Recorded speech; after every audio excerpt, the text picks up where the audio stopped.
El canal Supercrack Estrella presenta el ritual para abrir portales dimensionales. Esta historia es complicada de entender. ¿Por qué una élite mundial desde hace miles de años nos oculta una realidad que solo saben ellos? Es lo que se denomina Matrix. Pero ¿de qué se trata esa realidad que nos ocultan? Tiene que ver con nuestra percepción del tiempo, tiene que ver con los portales dimensionales, los viajes en el tiempo y la inmortalidad. Esta élite desde hace mucho tiempo tiene el conocimiento de la cábala negra, el del libro de los muertos y una tecnología secreta. Con todo esto abren estos portales dimensionales. Por alguna razón desconocida nos muestran muchos de esos secretos en el cine, novelas, cuentos. Todo es contado de forma subliminal y a veces podemos descifrar algunos de esos secretos que se nos muestran en el cine. No todas las películas contienen esta información, hay que saber dónde buscar. Una de estas películas con información secreta subliminal es la película El espejo del director Andrei Tarkovsky. En ella se nos habla por primera vez en el cine de parte de un ritual que se realiza para abrir puertas a otros mundos. La escena donde la mujer joven y pura lava su cabello en un recipiente con agua es un ritual, solo que nadie cuando mira esta película lo sabe. Este ritual de bautismo de mujer joven lavando su cabello, con el pelo mojado cubriendo y tapando su cara, lo veremos 33 años después en otra película, The Ring. La imagen de la película El espejo justo en el momento en el que la mujer mete su cabeza en el recipiente con agua, en el momento en que su cabeza sale del recipiente podemos ver cómo las imágenes estallan en mil pedazos. Esto quiere decir que el portal se abrió a esos otros mundos, otras dimensiones. El espejo exige al espectador una despiadada lucha consigo mismo, pues es capaz de hacer estallar las imágenes en mil pedazos, o más exactamente, de levantarlas por encima del suelo, y de levantar al espectador con ellas. A poco que uno se deje llevar por la sencillez, que no simplicidad, de una nueva forma de mirar, no se sabe qué extraña invocación psíquica te arrastra por los vericuetos, como si Tarkovsky te llevara de la mano, encantado con enseñarte las zonas más tenebrosas, fangosas, pero también luminosas, de su alma. El espejo como portal a otras dimensiones. Los portales espirituales son la entrada y salida de energía espiritual a otras dimensiones. Algunos expertos afirman que los portales pueden ser capturados en fotografías o grabaciones de vídeo. Por lo general, aparecen como un torbellino de viento alargado, en forma de remolinos. Según la creencia popular, estos portales son agujeros, aperturas, ventanas de los campos de energía que rodean a los reinos espirituales o dimensiones. Los seres de energía, como los espíritus, pueden desplazarse a través de estas aberturas en el plano físico. Pero por desgracia, los espíritus negativos atraviesan con frecuencia estos portales. Se cree que esto sucede porque la capa astral más cercana al plano físico está lleno de seres astrales inferiores energéticos, conocidos comúnmente como bajos astrales. La mayoría de los portales se cree que son dos vías, tanto para entrar y salir del nivel físico. Estos portales se encuentran en todo el mundo y puede incluso haber ciertos puntos calientes en el planeta. Muchos creen que no solo los seres espirituales pueden utilizar los portales, sino también los seres extraterrestres de otras dimensiones. Aparte de los espejos, también se cree que existen otras zonas de entrada y salida como puertas, ventanas e incluso armarios, que se cree que tienen portales contenidos. Una singularidad creada artificialmente. De acuerdo a Oxalk, un Shendra es una puerta que logran abrir artificialmente al concentrar la luz, o energía, en grandes cantidades en un punto específico. Es como ver a cuatro personas estirando un mantel desde sus cuatro esquinas, y una quinta persona deposita en el medio del mantel una bola de hierro o cualquier otro elemento pesado. El mantel se hundirá en su centro por el peso del objeto. En términos físicos, la realidad del objeto distorsiona el espacio que lo contiene. Se le podría llamar, si queremos, singularidad. Guardando las distancias con el concepto de los agujeros negros, cuya gravedad es tan intensa que ni la luz escapa a ellos, un Shendra es en suma una gran cantidad de energía que al ser concentrada puede abrir pliegues en el espacio-tiempo. En los grupos de contacto se conocieron estas experiencias donde más de una persona pudo cruzar los umbrales, siendo trasladadas a otra realidad, física o interdimensional, como parte de una preparación. Aquel adiestramiento era más que importante para los extraterrestres, pues constituía un anticipo de lo que viviría el planeta en un futuro próximo al integrarse a otra esfera de conciencia, o como se le denomina actualmente, al real tiempo del universo. Como fuese, aquella tecnología no humana, que parece sacada de un guión de ciencia ficción, ha inquietado a nuestros científicos desde todos los tiempos. Uno de los ejemplos más emblemáticos lo hallamos en las investigaciones del físico y matemático de origen yugoslavo Nikola Tesla, descubridor de la corriente eléctrica alterna, que superó los estudios del inglés Thomas Alva Edison, y de la hoy aceptada resonancia Schumann. Tesla logró concentrar grandes cantidades de energía y formar inmensas bolas de luz y rayos lumínicos que se disparaban al cielo, pudiendo ser vistos desde importantes distancias. Afincado en los Estados Unidos, a su muerte, en enero de 1943, el gobierno ingresó a su despacho de Nueva York e incautó todos los folios y material disponible sobre sus investigaciones. Se dice que fruto de todo ello, luego de 7 meses de intensas pruebas previas, los militares norteamericanos intentaron un primer experimento con puertas dimensionales utilizando grandes cantidades de energía para abrir un pliegue. Nos referimos al experimento Filadelfia en agosto de 1943. Al parecer, la clave para abrir aquellas presuntas puertas era la concentración de energía, algo que en 1947, a pesar del conocimiento que brindó la bomba atómica, aún resultaba difícil de manejar. Por esta razón, en fechas tan recientes como el pasado agosto de 2003, se procuró emplear la energía que abastece a grandes ciudades, sin éxito en el experimento, pero generando un gigantesco apagón que tuvo como centro la central eléctrica del Niágara, supuestamente el eje del incidente. No deja de ser curioso que fuera precisamente en las cataratas del Niágara donde se construyó la primera central hidroeléctrica gracias a los desarrollos de Tesla en 1893, consiguiendo en 1896 transmitir electricidad a la ciudad de Búfalo. Toda historia, aparentemente, nos lleva al gigantesco acelerador de hadrones en Suiza y un nuevo experimento que se llevará a cabo este mes de agosto, aunque, según la información oficial, con otros fines. Mecánica cuántica y el acelerador de hadrones. Muchos piensan que los estudios sobre mecánica cuántica se han realizado estos últimos años. Y se equivocan. Ya en 1918, el científico alemán Max Planck recibía el Premio Nobel de Física por descubrir la física de los quantums. Desde entonces, mucha agua ha corrido bajo el puente y aún existen diversas incertidumbres sobre este particular. Hoy por hoy, el laboratorio más importante de un físico de lo infinitamente pequeño, de aquellas unidades de energía, es un acelerador de partículas, un instrumento que utiliza campos electromagnéticos para acelerar a gigantescas velocidades las partículas cargadas eléctricamente. Hay que subrayar que el estudio de la mecánica cuántica se concentra de manera especial en el comportamiento de los objetos microscópicos, sean estos percibidos como partícula o como onda. Por ejemplo, bajo ciertas condiciones experimentales, los átomos o los electrones exhiben un comportamiento ondulatorio, como en la interferencia. Y bajo otras condiciones, las mismas especies de objetos exhiben un comportamiento corpuscular, de partícula. Partícula quiere decir un objeto que puede ser localizado en una región especial del espacio. Este fenómeno se conoce como dualidad onda-partícula. Los aceleradores son tecnologías capaces de contenerlas. El más grande e importante fue terminado cerca de Ginebra, Suiza. Se trata de un túnel de unos 27 kilómetros de circunferencia que colisionará las partículas para estudiar aspectos de la composición del átomo, de qué está hecha la masa, y si existen otras dimensiones como postula la teoría de las supercuerdas, entre otros puntos de interés para la ciencia. Como es de esperarse, la construcción del gigantesco acelerador ha traído más de una controversia, sobre todo luego de que en abril de 2007 se produjera una explosión que obligó a cambiar 24 imanes que rodean el colisionador. Supuestamente, el incidente ocurrió por un error matemático en el diseño de los imanes por parte del fabricante, el laboratorio Fermilab. Como fuere, algunos científicos denunciaron que existía el peligro de crear un agujero negro estable que podría, incluso, poner en jaque la propia existencia del planeta. Suena fantástico, sin duda. Pero, ¿y si fuera un peligro real?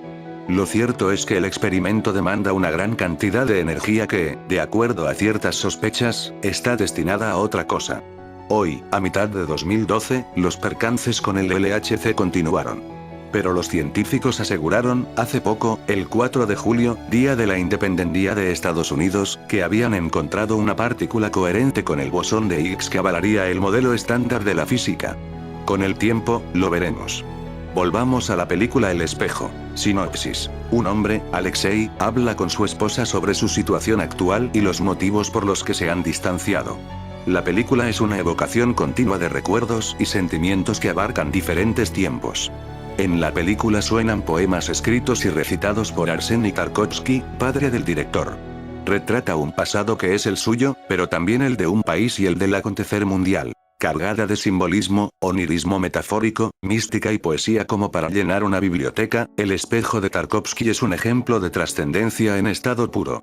Imposible apartar los ojos de la pantalla.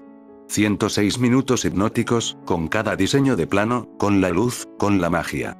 La cinta alcanza cotas artísticas y estéticas tan altas que por momentos parece un lienzo de los maestros holandeses. El subconsciente despega y el viaje es maravilloso.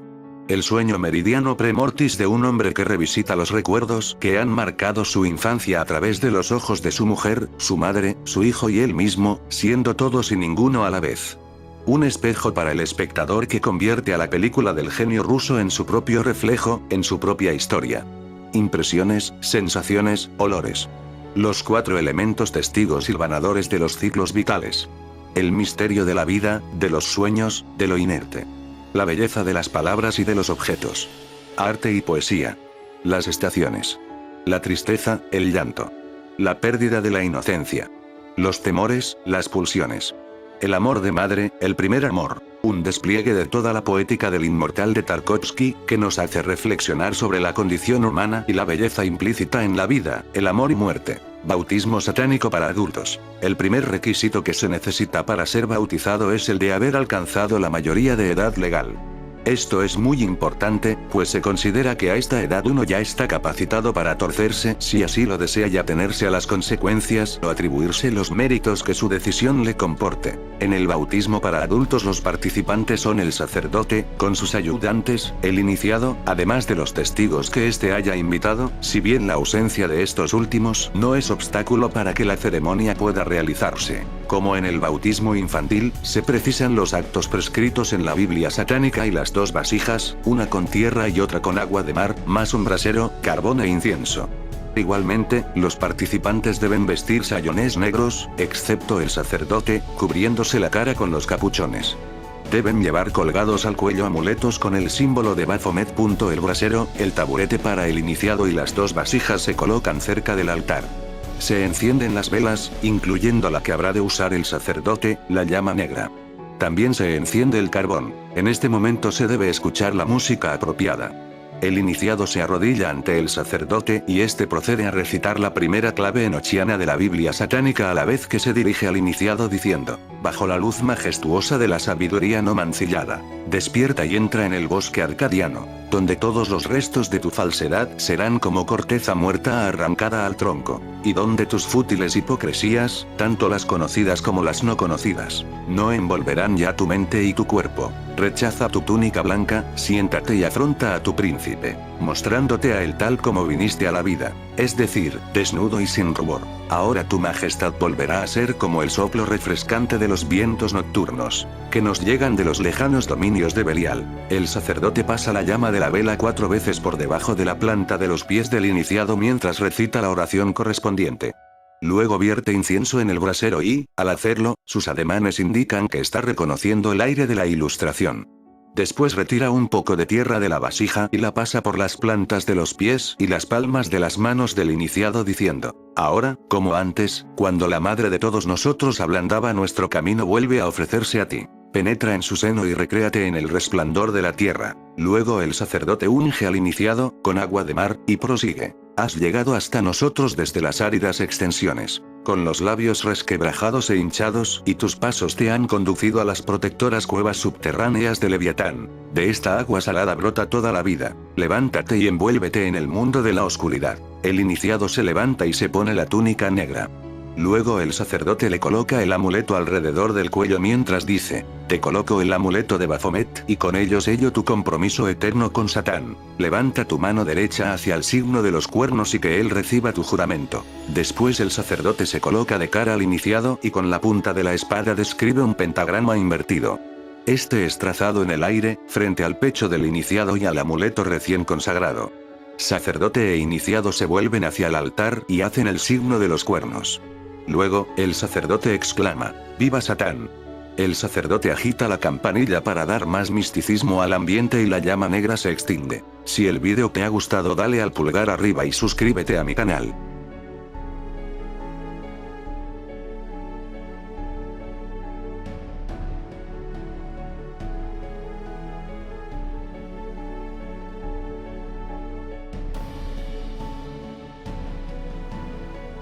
El misterio de la hueva Alicia. El que lucha con monstruos debería saber que al hacerlo también se convierte en monstruo. Si usted mira mucho tiempo al abismo, el abismo también te mirará a ti. Este mensaje aparece escrito en este perturbador video, El misterio de la hueva Alicia. Y ahora observa esto otro. Si busca en Google Maps 23 septiembre 2015, o 23 de septiembre de 2015, Key of the Abyss, llave del abismo, en inglés, o Key to the Bottomless Pit, llave del pozo del abismo, todas estas direcciones si las busca, te llevan CERN al acelerador de partículas. La palabra abismo parece unir el CERN con todo esto. A.L.I.C.IA. El nuevo misterio de la Deep Web.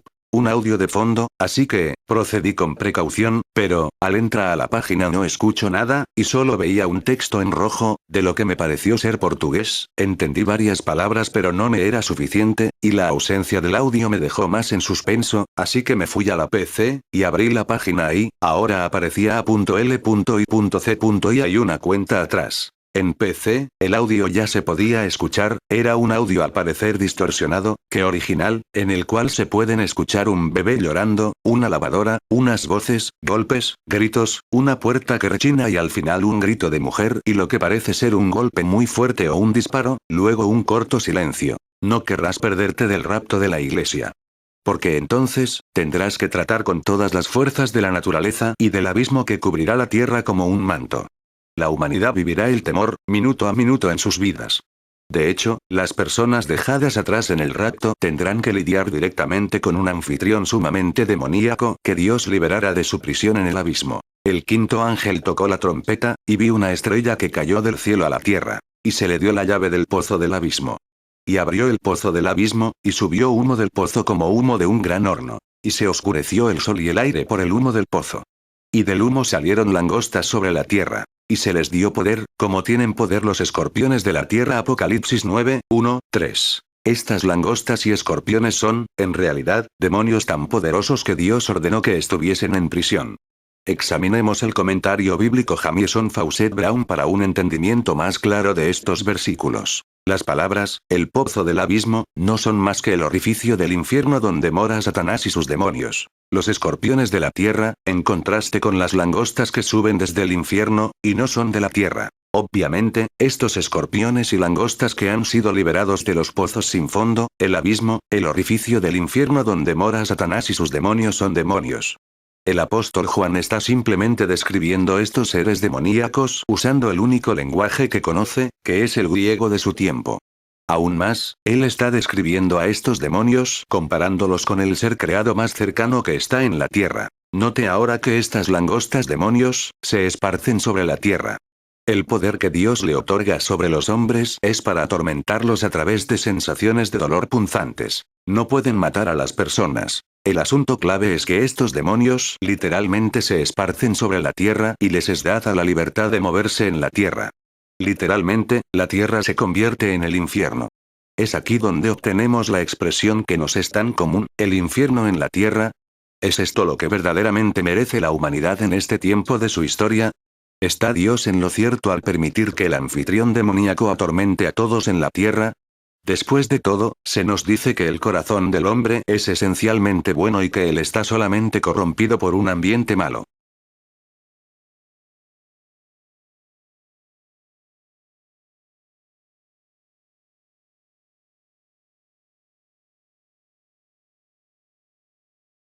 Hay dos mundos, el nuestro, el de la superficie terrestre, y el interior de la Tierra llamado Tierra Hueca. Este mundo bajo tierra está dominado por dos razas que están enfrentadas desde siglos y ellos dominan nuestro mundo en la superficie. Para entender esta historia, primero decir que la Biblia es muy real pero está mal entendida. Los primeros en llegar a nuestro mundo fueron los ángeles caídos, los Anunnaki, los demonios de toda la vida. Su forma reptil, expulsados de su mundo, llegaron aquí por medio de un portal dimensional en el jardín del Edén hoy llamado Golfo de Adén. Ese portal aún se mantiene ahí y es el motivo de las guerras que hay en la zona. La guerra posiblemente es una cortina de humo. El CERN es lo más parecido que tenemos a ese portal dimensional y se está intentando abrir estos portales por algo que está por llegar pronto. Según un mito babilónico y sumerio, los Anunnaki fueron los hijos de Anu, el cielo. Anu, a su vez, era hijo de los hermanos Ansar y Kisar, dioses del cielo y la tierra respectivamente. Por tanto, Anu era nieto de los dioses fangosos Laamu y Lamu, guardianes del templo en Eridu, en el cual tuvo lugar la creación según el mito. Lo que convierte a los Anunnaki en los bisnietos de los guardianes del templo de la creación. Enlil, señor del aire e hijo de Anu, sustituyó a su padre al frente del consejo de los Anunnaki y esta decisión provocó una disputa entre él y su hermanastro Enki, el señor de la tierra, dios tritón del agua dulce, de la sabiduría, considerado por muchos como un alquimista. Los Igigi, los dioses menores, rehusaron continuar trabajando para mantener la armonía del universo y Enki, en el Shabbato Shapatu, creó a la humanidad para que ésta asumiera la responsabilidad de realizar las tareas que los dioses menores habían abandonado. Los Anunnaki, el alto consejo de los dioses y de Anu, fueron distribuidos por el planeta Tierra y el mundo subterráneo. Algunos de ellos fueron el propio Enki, Asaru, Asarualim, Asarualimnuna, Asaruludu, Namru, Namtillaku o Tutu. Durante siglos los Anunnaki vivieron y se mezclaron con nosotros. Sus imperios principales fueron Egipto, Roma, Inglaterra, Vaticano, Estados Unidos y Siberia. Los Anunnakis tienen ciudades bajo tierra principalmente en estas zonas.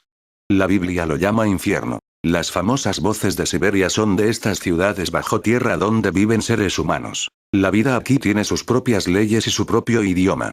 Y es más que posible que la vida sea algo aterrador en este lugar aunque muy difícil de imaginar. El famoso video de YouTube donde sale una mujer sin brazo hablando un idioma desconocido Barbie. Abby sería de una de estas ciudades filtrado a nuestro mundo por alguna extraña razón. Luego llegó a la Tierra otra raza mucho más tarde que los Anunnakis, los llamados raza aria, y estos se asentaron en Germania y eran rubios de ojos azules. Entraron en guerra con los Anunnakis. Nosotros conocemos esas guerras como las guerras de los romanos con los bárbaros. Los Anunnakis se vieron obligados a montar su principal fuerza en Inglaterra. Tener en cuenta que la representación del Imperio Romano eran los Anunnakis. Solo pudieron mantener una pequeña ciudad bajo tierra, lo que se conoce hoy en día como Vaticano. Durante siglos los Anunnakis y la raza aria ha estado en guerras. La Primera Guerra Mundial y la Segunda. En el lado alemán la raza aria y en el otro los Anunnakis. Una pequeña parte de las desapariciones de niños y personas tienen que ver con estos mundos bajo tierra donde son llevados. La raza aria solo tiene ciudades bajo Alemania y la Antártida donde escaparon los nazis. Los nazis dijeron que sus superhombres residían debajo de la superficie de la tierra y fueron los creadores de la raza aria. Los arios, por lo tanto, en el razonamiento de Adolf Hitler, constituyeron la única raza pura y todos los demás eran vistos como inferiores mutaciones genéticas. Los nazis bajo esta premisa manipularon los planes extraterrestres de volver a purificar la humanidad por la comisión de genocidio en contra de cualquier persona que no era un aria. Los principales líderes nazis creían que los superhombres volverían a la superficie de la Tierra para gobernar como antes lo hacían, entonces los nazis iniciaron su programa de purificación racial y estableció el Reich de 1000 años. Hitler no desarrolló su ideologías en el vacío. Uno de su más influyente mentor fue el propietario de una librería vienesa llamado Ernst Preschke.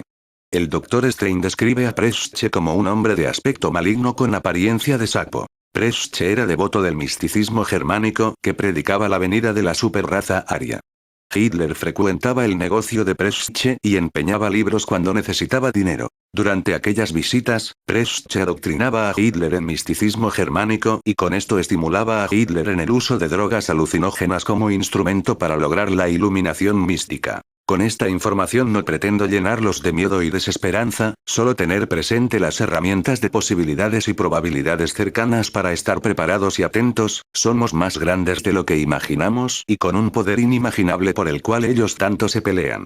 No obstante, desconocemos la agenda divina, seamos uno con nuestro Dios Padre / Madre Creador, pero sin olvidar en qué denso plano estamos viviendo esta realidad presente. Afectuoso saludo a todos mis amables lectores. Gloria H. Ya hemos explicado anteriormente qué es un portal dimensional. Un portal dimensional es una fecha de anclaje de energía, es una ubicación temporal que es aprovechada para diversos fines. Es una abertura multidimensional que permite el acceso de vibraciones e incluso de seres de otras dimensiones a nuestro mundo. Esta circunstancia puede ser espacial, lugar donde se da esta elevación vibratoria de forma permanente, como es el caso de algunos lugares sagrados, como Gizeh, o temporal, durante un período de tiempo determinado, o también puede ser las dos cosas.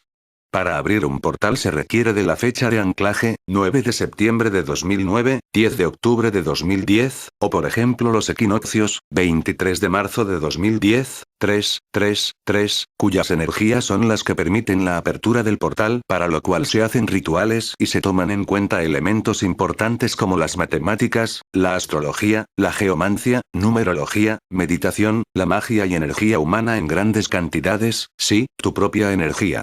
La geometría y las matemáticas, junto con los conocimientos planetarios y estelares, son la base para la construcción de los portales dimensionales, informa en una canalización pleyadiana del libro Tierra la gran Bárbara Marciniak. Es claro que muchos alucinan, critican e insultan cuando una y otra vez repetimos hasta la saciedad el tema de los reptilianos, los Anunnakis y las confederaciones galácticas, pero allí es donde está la clave de todo este asunto. No estamos locos, ni hablamos por hablar. Ahora bien, ¿pero qué con el portal abierto en Aren? Aaron Koyum es un joven ex-militar, miembro de la tercera generación del proyecto Talento, y del programa de MKUltra utilizado para desarrollar los guerreros psíquicos y supersoldados por el gobierno secreto de la Mafia Décimo, como Duncan O'Finioan y del proyecto Manikin Kultra, James Casbolts. McCollum ha dicho que han activado un portal dimensional el 1 de enero de 2010. En la zona hay muchas bases subterráneas y el mayor portal dimensional de la Tierra cerca de Israel, el centro de operaciones de la masonería Illuminati. Él no sabe con exactitud si lo han abierto los aliens o los propios Illuminati. Nosotros sabemos que lo han abierto desde la Tierra a través de los rituales que hemos denunciado en varias ocasiones. La realidad supera a la ficción, aliens grises, nórdicos, pleyadianos, de los confederados, todos son uno y la misma cosa, demonios que están siendo invocados una y otra vez cada vez que las fechas dan la oportunidad y cada vez que borregos ofrecen su energía y sus mercabas para ayudar a la mafia Illuminati a llevar a cabo sus planes de exterminio. Solo pregúntense por qué están todos allí, partes de la flota de los países USA, Rusia, China, Japón, Alemania, de NATO, OTAN, Naciones Unidas, y Blackwater. Según Aaron Koyum, están allí por la existencia de un Stargate en el Golfo de Adén. Estamos a puertas de eventos importantes en nuestra humanidad, el regreso de los antiguos dioses a través de la apertura de dos grandes portales. Antes del 2012, los reptilianos metamórficos usan y manipulan a todo aquel que lo permite, manipulan a los Illuminati y nos manipulan a nosotros promoviendo la división, las guerras y el miedo. Solo les recuerdo que los avatares están entre nosotros, los Walkins son los asesinos sintéticos venidos de otros mundos y que poseen cuerpos humanos, creer o no creer. Acá les dejo la entrevista completa del ex militar.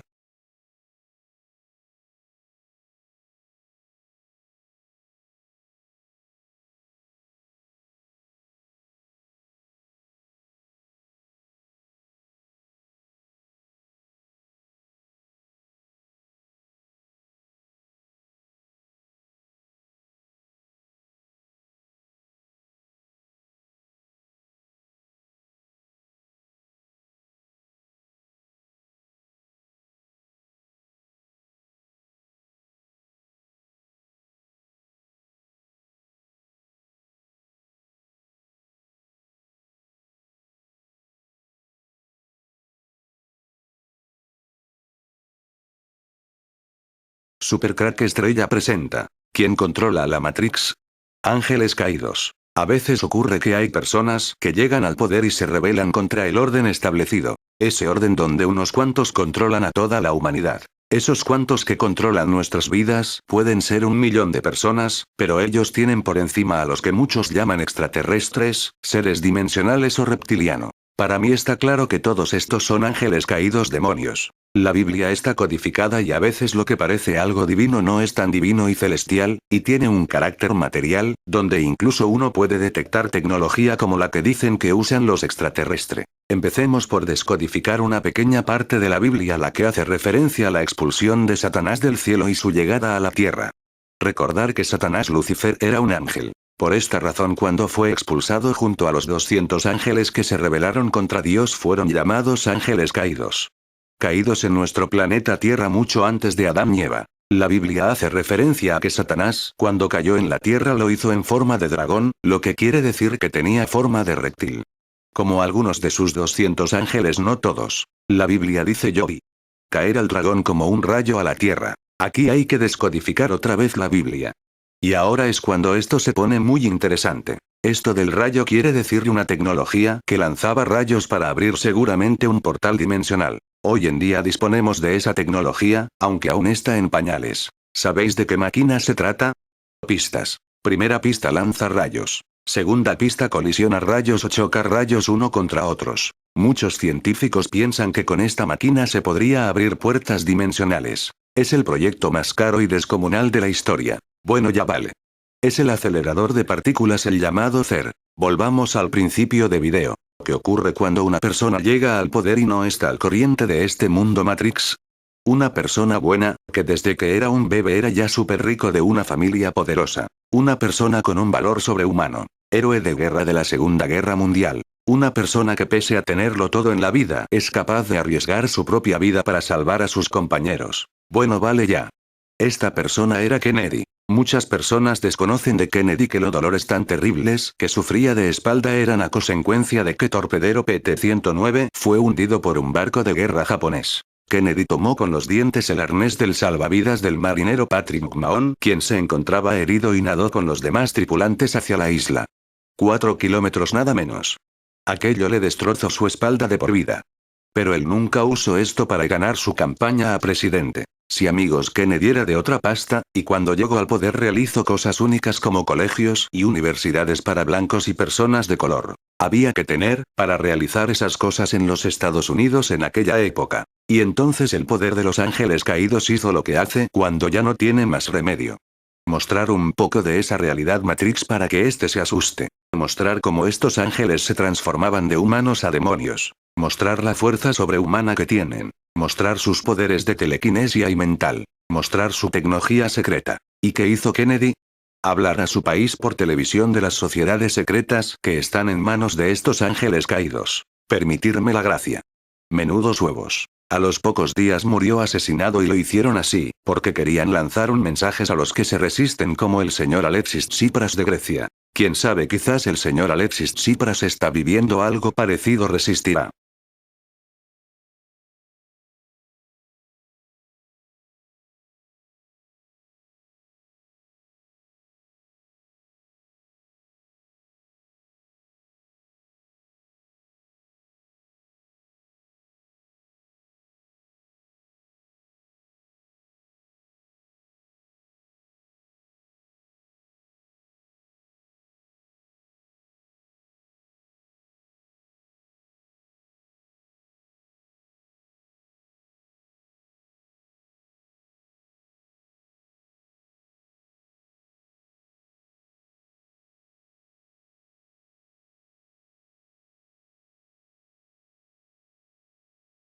Las leyendas y los mitos siempre tienen una parte real. Pues la mente puede crear alternativas reales. Esta es la historia de la hora de los demonios. La hora 3:33 noche.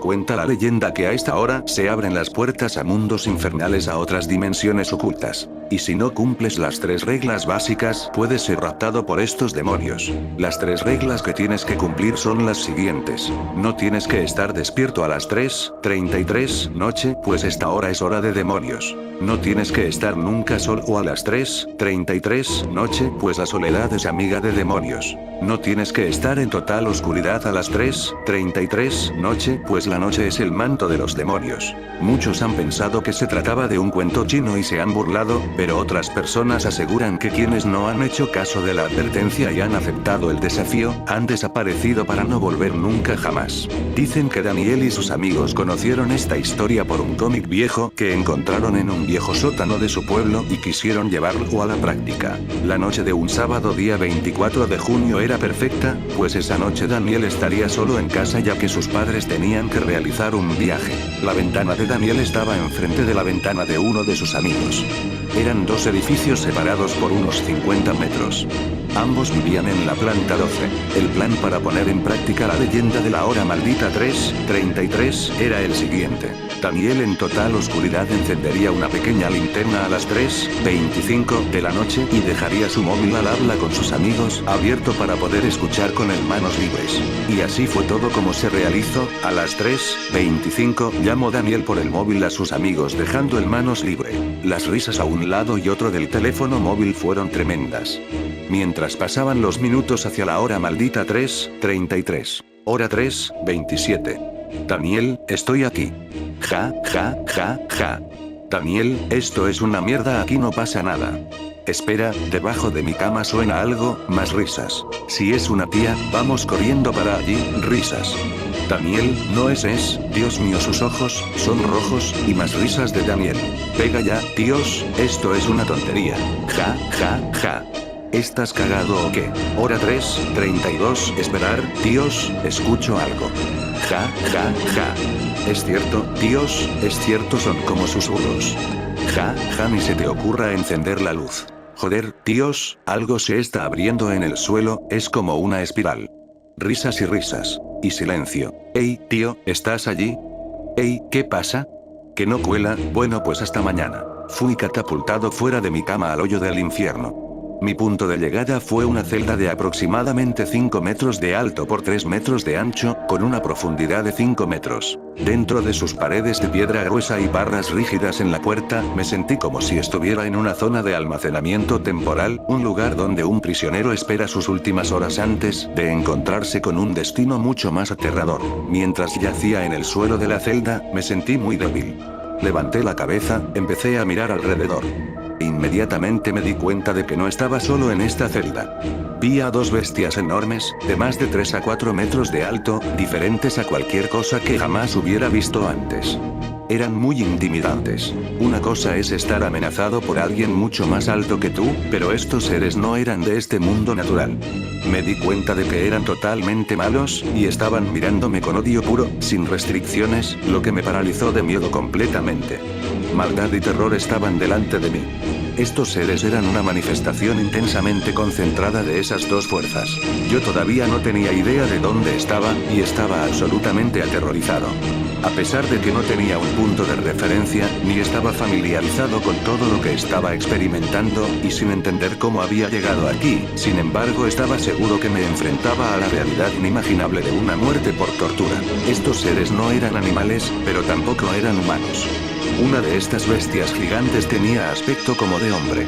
Sus brazos y piernas eran desiguales en longitud, fuera de proporción, sin simetría. Tenía protuberancias y escamas en todo su cuerpo grotesco. Tenía una enorme mandíbula prominente, dientes enormes, y grandes ojos hundidos. Esta bestia era robusta y poderosa, con piernas gruesas y pies anormalmente grandes. Se paseaba con violencia alrededor de la celda como un toro enjaulado, y su comportamiento era extremadamente feroz. La segunda bestia era más alta y más delgada, con los brazos muy largos y afiladas aletas que cubrían su cuerpo. De sus manos sobresalían unas garras, que eran de casi medio metro de largo. Su personalidad parecía ser diferente de la primera. No era ciertamente menor su maldad, pero estaba más bien quieto. Podía oírlos hablando entre ellos. A pesar de que no pude identificar qué idioma era, de alguna manera yo podía entender sus palabras. Eran palabras horribles, terribles, un lenguaje blasfemo que arrojaban de su boca expresando odio extremo hacia Dios. De repente, volvieron su atención hacia mí. Se veían como depredadores hambrientos mirando a su presa. Yo estaba aterrorizado. Como un insecto en una telaraña mortal, me sentí impotente, atrapado y congelado por el miedo. Sabía que me había convertido en el objeto de su hostilidad, y sentí una presencia violenta y maléfica como nunca había sentido antes y mayor que cualquier cosa que se pueda imaginar. Poseían un odio que supera con creces cualquier odio que una persona pueda tener, y ahora este odio se dirigía directamente contra mí. Todavía no podía identificar lo que estos animales eran, pero yo sabía que me harían daño. Quería desesperadamente levantarme y correr. Pero mientras estaba en el suelo de esa celda miserable, me di cuenta que no tenía absolutamente ninguna fuerza en mi cuerpo. Yo casi no podía moverme. ¿Por qué no tengo fuerza? Me sentí tan indefenso. Yo sabía que lo que sentía era mucho más que debilidad física. De hecho, era la debilidad en todas sus formas. Yo estaba mental y emocionalmente agotado, aunque solo había estado allí unos minutos. La mayoría de nosotros hemos experimentado una pérdida de fuerza y energía después de un llanto intenso, angustia emocional o dolor. Después de un tiempo de sanación, podemos recuperar esa fortaleza a pesar de que puede tomar años. Sin embargo, en ese momento sentí que nunca podría recuperarme del peso literal que había caído sobre mí, el peso de la desesperación sin esperanza. 2 bestias más entraron en la celda, y tuve la sensación de que estos 4 seres habían sido asignados a mí. Me sentí como que me estaban midiendo y que mi tormento sería su diversión. Una de las bestias me agarró. Su fuerza era increíble. Yo pesaba como un vaso de agua en su mano. Instintivamente sabía que el que me sostenía tenía una fuerza de aproximadamente 1000 veces mayor que un hombre. Entonces la bestia me lanzó contra la pared. Yo me desmoroné en el suelo. Sentía como si cada hueso de mi cuerpo se había roto. Luego la segunda bestia, con sus garras como navajas afiladas y sus aletas salientes, me agarró por detrás en un abrazo de oso. Como me presionó contra su pecho, sus aletas afiladas traspasaron mi espalda. Me sentía como una muñeca de trapo en sus garras, en comparación con su enorme tamaño. Me dio la vuelta, hundió sus garras en mi pecho y luego se separó. Mi carne colgaba de mi cuerpo como cintas cayendo al suelo de la celda. Como se nota, estos seres no tenían respeto por el cuerpo humano. Siempre he cuidado de mí mismo comiendo bien, haciendo ejercicio y manteniéndome en forma, pero nada de eso importaba, ya que mi cuerpo estaba siendo destruido ante mis ojos. Yo sabía que no podía escapar de esta tortura con la muerte, ya que la muerte no era una opción. La muerte me penetraba, pero también me eludía. Estos seres parecían tener placer en el dolor y el terror que infligían sobre mí. Rogué misericordia, pero no tenían ninguna, absolutamente ninguna piedad. Parecían incapaces de ello. Eran pura maldad. No existía piedad en este lugar. La misericordia era de Dios y estaba en el cielo. La angustia mental que sentí fue indescriptible. El pedir misericordia de tanta maldad solo parecía aumentar su deseo de atormentarme más. Yo era consciente del hecho de que no había salido ningún líquido de mis heridas. No había sangre, no había agua, no había nada. En ese momento, no me detuve a preguntarme por qué. Yo estaba muy mareado por el hedor terrible, sucio proveniente de estos seres. Era absolutamente repugnante, asqueroso y podrido. Era de los olores más pútridos que me he encontrado. Si pudieras tomar todo lo podrido que te puedas imaginar, como una alcantarilla abierta, la carne podrida, huevos estropeados, leche agria, carne podrida y azufre, y se amplía 1 y 1000 veces, es posible que se pueda tener una idea. Esto no es una exageración. El olor era realmente muy tóxico, y por sí solo debería haberme matado. Pero en realidad no se podía respirar, sino jadear, porque no hay suficiente aire. Por eso cada respiración costaba muchísimo esfuerzo. Y pensaba, voy a morir por falta de aire, pero no, hay que seguir viviendo sin suficiente aire. La sed era insoportable. Mi boca estaba reseca como si no hubiera tomado agua por mucho tiempo.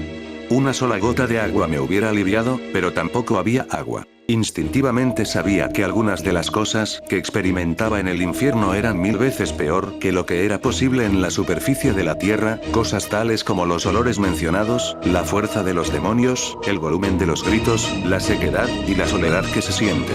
De alguna manera me las arreglé para moverme un poco y me arrastré por el suelo hacia la puerta enrejada. Yo no podía ver, pero me acordé de la dirección de la puerta que había quedado abierta. Finalmente llegué a la puerta y salí de la celda. Al parecer, las bestias me permitieron salir gateando sin detenerme. Tan pronto como salí de la celda, mi primera reacción fue de llegar lo más lejos posible. Una vez más, desesperadamente quería correr. Pensaba solo en levantarme sobre mis pies. Sin embargo, cada intento de levantarme me exigía un gran esfuerzo. Recuerdo haberme preguntado, ¿por qué es esto tan difícil?